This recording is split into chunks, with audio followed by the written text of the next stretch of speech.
Okay. Oh, I should have cleared my throat before I started, shouldn't I?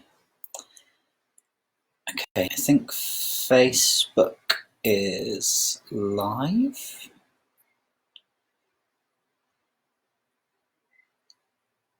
And Instagram seems to be going. Can I just check whether can people hear me?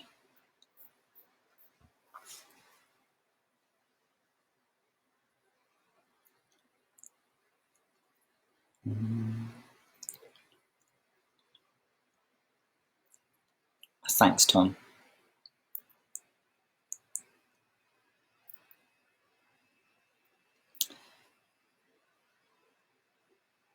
Not sure if anyone can hear me on Facebook.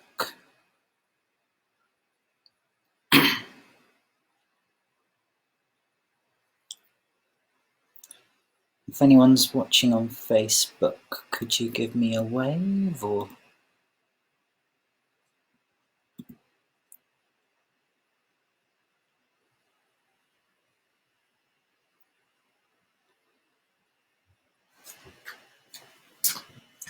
Alex, was that? There we go. Cool.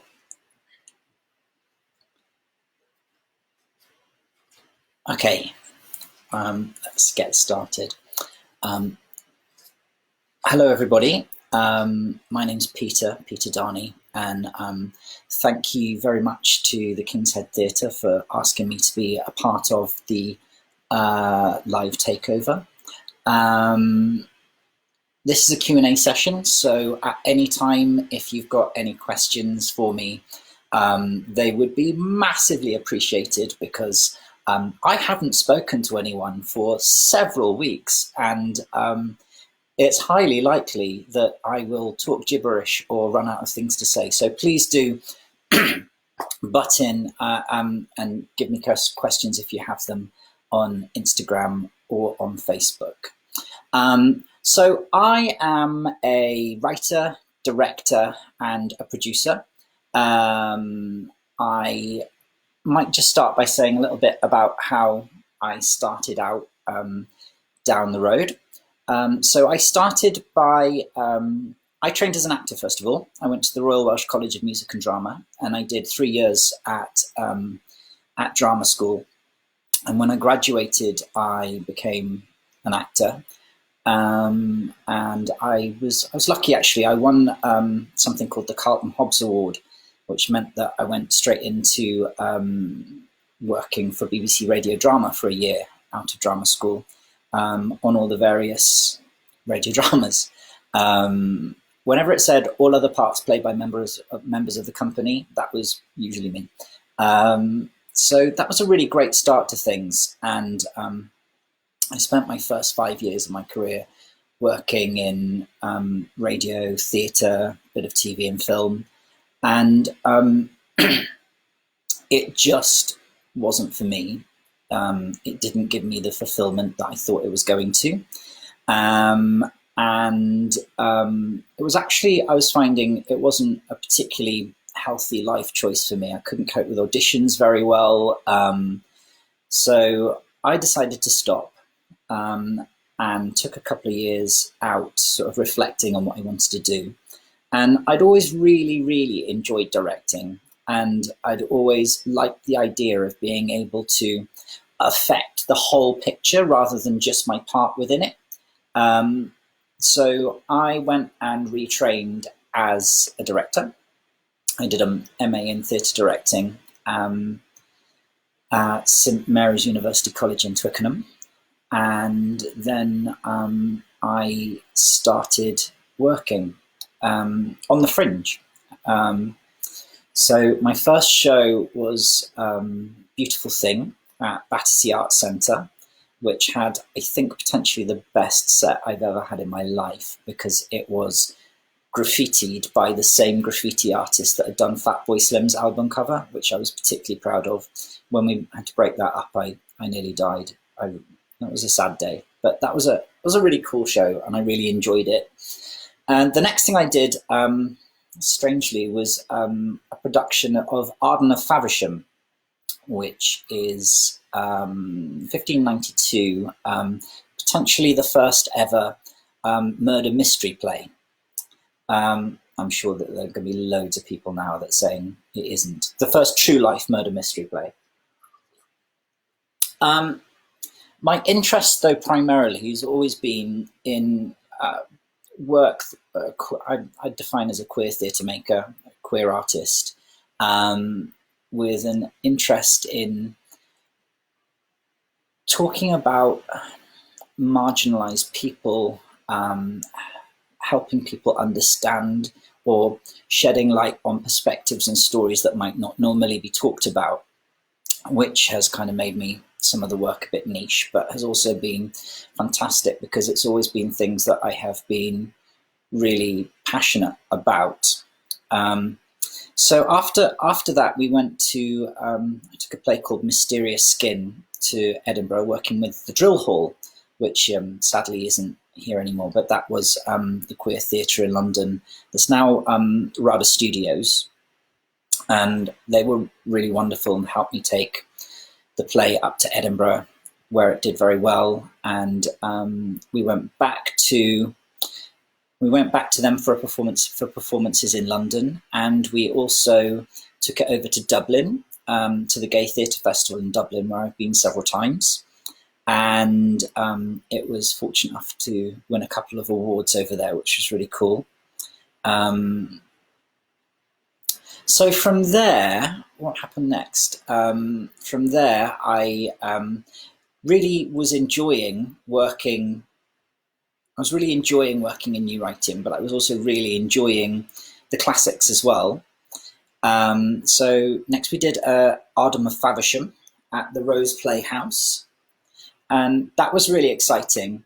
It was also, both of those plays, also Arden of Faversham was at the Rose Playhouse. And that was really exciting as well, because I was getting to work with a really, really big cast, which is kind of quite unusual, especially when you're straight out of school, because normally you focus on like two-handers, and two-handers are so much easier to put on.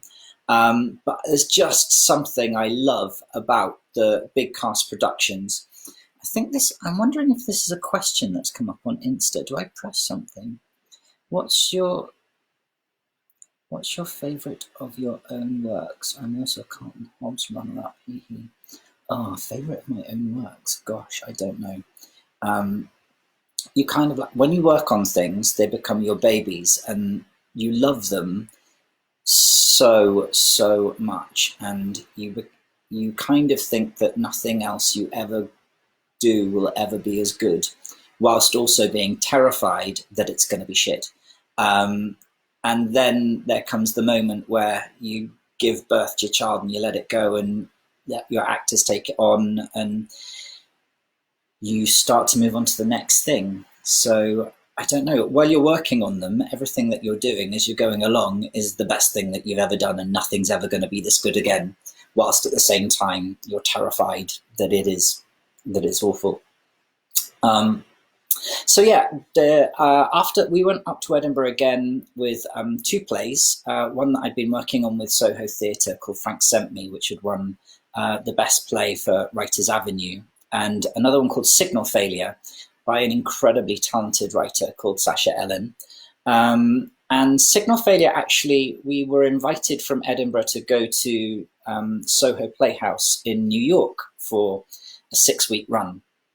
So we transferred in a very short amount of time, having to raise quite a bit of money in a very short amount of time, but somehow we managed it, and we had a 6-week run over there, which was super cool.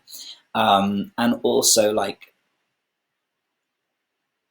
you realize when you're working somewhere where you've never worked before, how important that your phone book is, and how important it is to know where to get things from and where things cost, what things cost. And so it's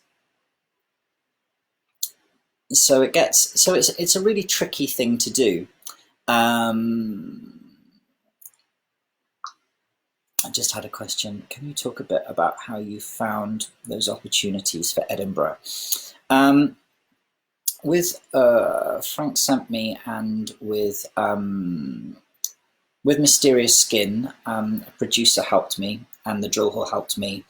They had a relationship with the Gilded Balloon, so I went to the Gilded Balloon with Frank sent me and with Signal Failure. We went to, both were given really lovely offers actually from the Underbelly. So they both went up there. And that was just a case of through the submission process. Since then, I've been going to Assembly. So I took Five Guys Chilling up to Assembly Roxy with the King's Head Theatre. Before that, the year before, it had been at C2, which was a gorgeous, gorgeous venue in Edinburgh. And then with Free and Proud, we went back to the Assembly. So it's about kind of having a bit of a relationship with those companies as well. And once you've been there, so long as you sort of clear up after yourself and your show gets well reviewed and everybody makes some money and you're nice to everybody while you're there, then the relationship it's much easier to go back. So after Signal Failure after we'd done the 6 weeks in New York with Signal Failure, I got a commission with BBC Radio 4 to develop a new play for an afternoon drama. So I worked on that with the writer that I'd worked on for Frank Sent Me. And that was really, really exciting. We got the opportunity. We recorded on location in this tiny little cottage in a village called Ardington. And we got to sort of run around this old house and record this murder mystery, which was really, really exciting. And that's a really exciting. I really love radio as a medium, but it was really exciting to be on the other side of the microphone and again have that ability to affect the whole picture. The music choices, the sound choices, the way that we chose to record it, the setup of how we how we did everything. So that was a really exciting thing to do. And I had Sophie Thompson as my lead, who is a really, really wonderful actress. I really, really enjoyed directing her.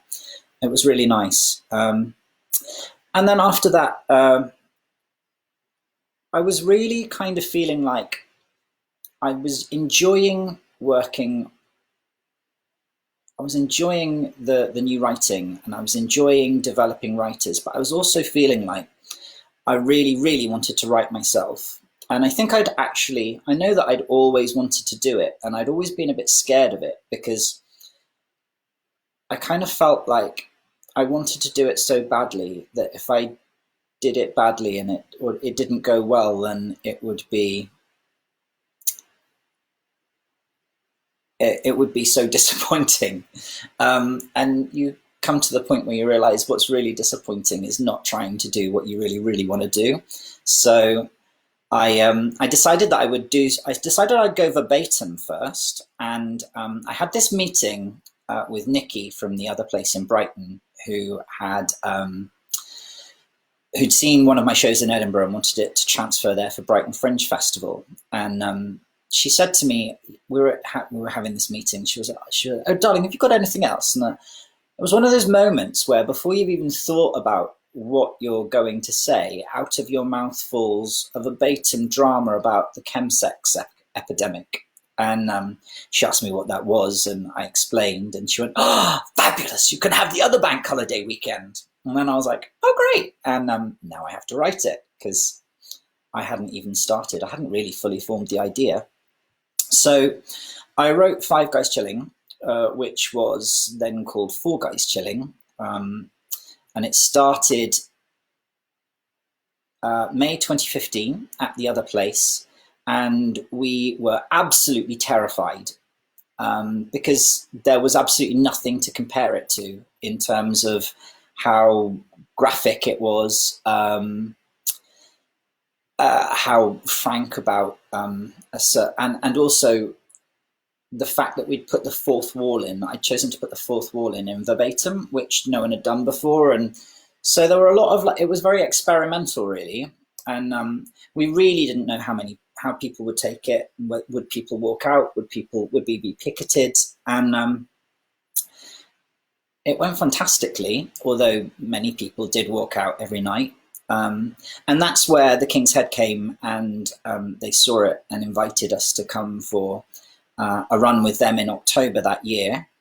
And that turned into 5 revivals, another Edinburgh Festival, we also took it to Soho Playhouse in New York, and it's had satellite productions in Toronto, in Sydney, and in France, in Paris, where it's just about to have it was supposed to have its 3rd revival in September. So I'm crossing my fingers, but being realistic about the chances of that. Yeah. And I suppose most recently, I've been working on my own play,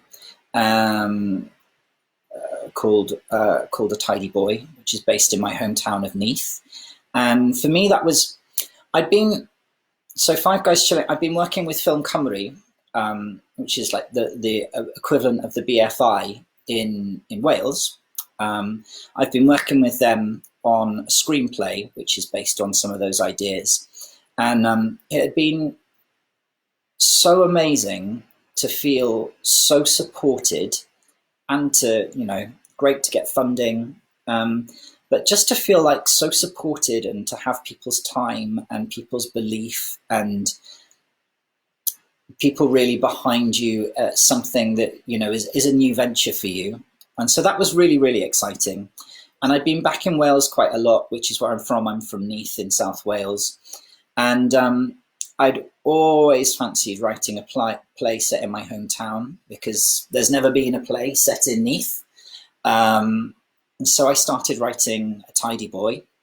And with that, I worked with Wales's new writing company called Dirty Protest, which was fantastic. And through them and the Gwyn Hall, which is the local theatre in Neath, we put in an Arts Council bid for R&D funding with Arts Council Wales, and we were successful. And so we got to work on it with 5 actors back in Neath, where it was set, which was so exciting. Like going back to your hometown and working in your hometown and doing something that feels like it's of that place as well, and of the people that the world that the world that you grew up in is just really, really exciting. And so we did staged readings in Cardiff, Neath and London. And then we were just in the process of putting in an Arts Council bid for a full production in Neath and Cardiff, and potentially in London for later this year when lockdown happened. So we've sort of frozen that for a while. I also had a play running at above the Stag Theatre called The Spy Plays, which was mid-run when we shut down. How do you balance working between London and Wales? Dirty Protest, R-Class, Kath is absolutely amazing. Bramwyn, absolutely amazing. I was so excited to work with Dirty Protest. I'd been watching their stuff for years up at Paynes Plough Roundabout every Edinburgh. And I really loved the Dirty Shorts nights as well. And I'd loved Sugar Baby. And so I was so excited when Kath said that she wanted to take it on and work with me. So I've actually, how do I balance the balance? I've actually moved back to Wales now. This is really recent, and actually I think the best timing ever. I moved back to Wales in November. I took a job at the Wales Millennium Centre as a producer. And so I am now in a new phase where I was kind of living in London and coming back to Wales all the time to work. Now I'm living in Wales and sleeping on a lot of friends' sofas whilst I come back to work there. And of course, ironically, as soon as I come back here, like full time to live, I got the gig with Above the Stag for the Spy Plays, which meant I had to be back in London a lot. But it's a really it's a really tricky decision because Wales is lush, and I wanted to move back here, and I've been wanting to move back here for years. But you do worry about, like, will my work dry up? Will everyone forget about me in London? Will I be able to fully integrate myself into the community here? Where I've just been more kind of dotting between the two. And I suppose the honest answer is it's too early to tell, but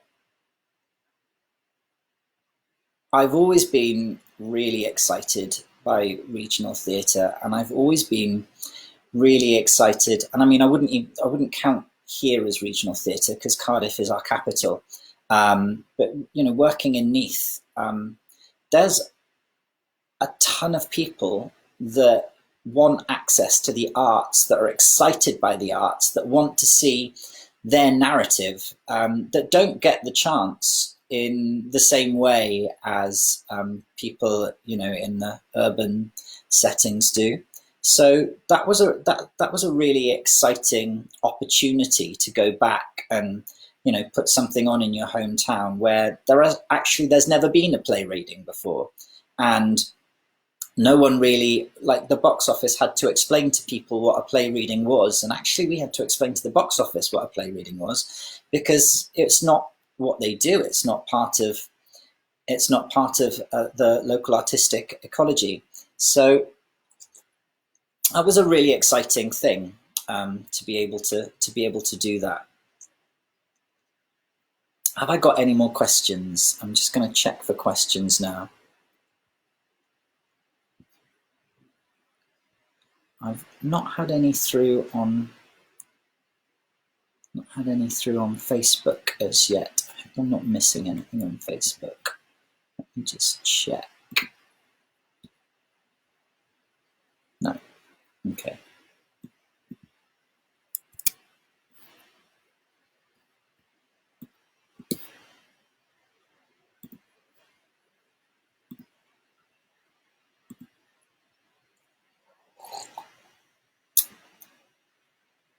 So maybe I'll talk a bit about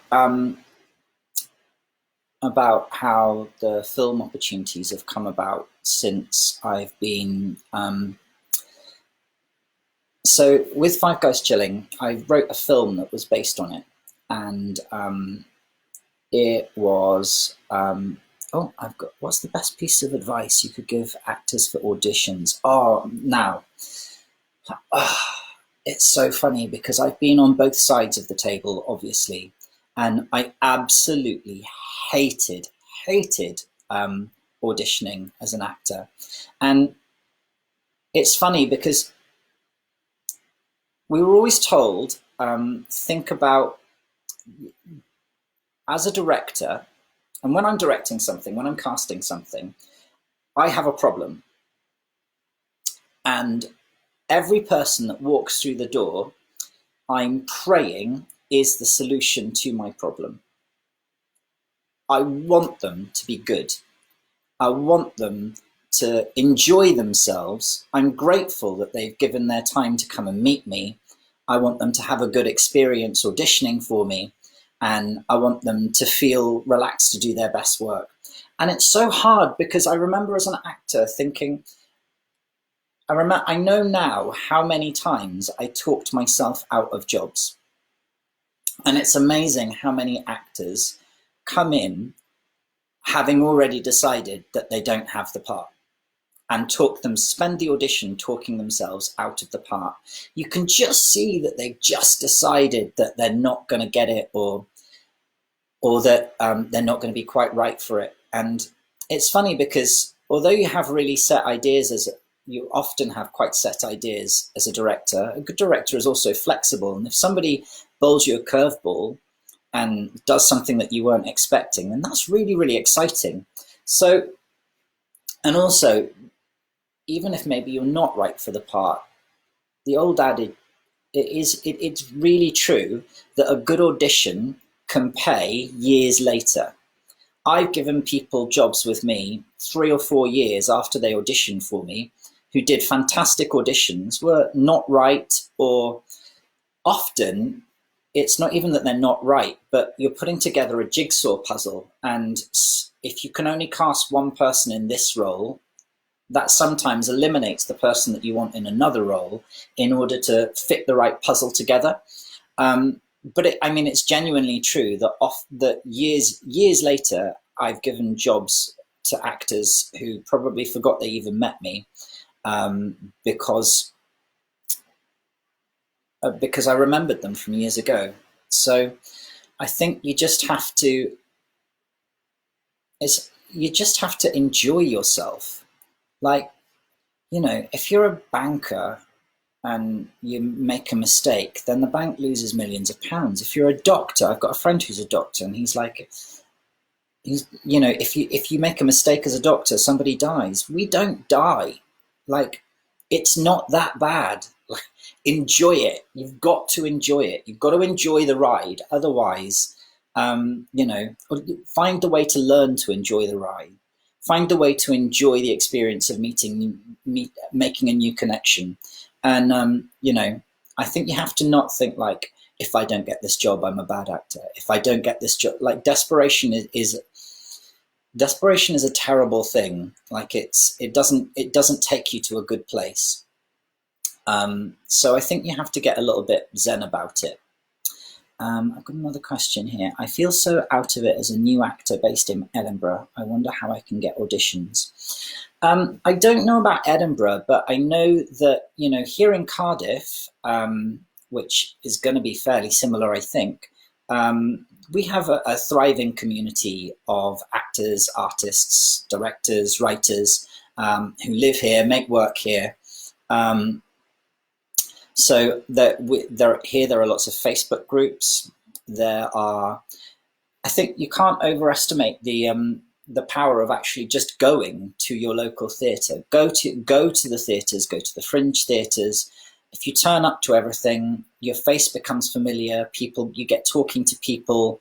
Drop a quick note. I always think, like, dropping a note at stage door as well is quite a good thing. Like, when I get a note someone's left at stage door saying that they enjoyed the show and just here's their CV, or an email or something while a show's on, just saying that you've seen it, like, those names, like, they chime with you next time you're casting. Or you think, oh, that's really cool that you came to that. I'll put you in that folder that I have that I go through when I'm looking for people. So I think it's about connecting. It's about going out and meeting your local community. It's about writing the letters, dropping an email, asking if people can have a coffee. And it's a long game. It's a marathon, not a sprint. And if that's not working for you, then make your own work. You don't need someone to give you permission to do it. Do it yourself. Find something, pull some friends together, even if it's just a night, because one night turns into you grow in confidence. You might put on a week, you might put on a little bit more the time after that. And you never know who's going to walk through the door. The other thing I have to say is it's so important, and this is some. I wish if I could go back to young me and tell younger me something, give younger me a piece of advice, it would be invite people to your work. Like, I'm always terrified that my show is going to be terrible, and then it's on, and I'm like, oh, I'm quite proud of that. And then I've not invited anybody, and it's too late. Another piece of advice that I think, if you worry about things like that, I think, you have to just make your best work and be proud of it, and then just accept what comes. Um, you can't end game. You can't worry about reviews. You just have to love and be proud of what you're doing. And then if you love and are proud of what you're doing, it doesn't really matter what anybody else thinks. Although it's great if they do like it, obviously. But they will, because you'll have put something of yourself in it, and you'll have put your love into it, and you'll have put your uniqueness into it. And that's something that obviously no one else can do, because we are all unique. We're pretty much at time. If there are any remaining questions, give me a shout now.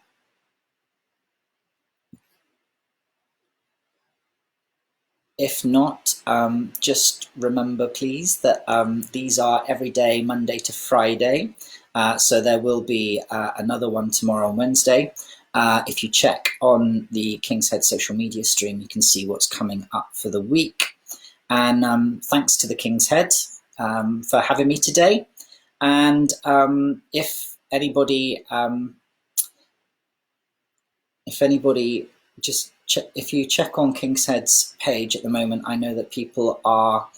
I know that the King's Head, like many theatres, is struggling at the moment, and they're looking for some help or donations. Even if you can't donate, maybe you could retweet the message from the artistic director, just to help get the word out there as they're trying to fundraise. Thanks, Jim. And there's one more question I had here. No, I think that's cool. Okay. Well, thanks everybody, and lovely to chat to you all. And if anyone does think of a question that they didn't ask today, then feel free to drop me a message, and I'll answer it. My at Peter Darney on Twitter, and you can find me on Facebook as well. Okay. Thanks very much. Bye-bye. Embarrassing, awkward pause as he realizes he doesn't know how to end the video.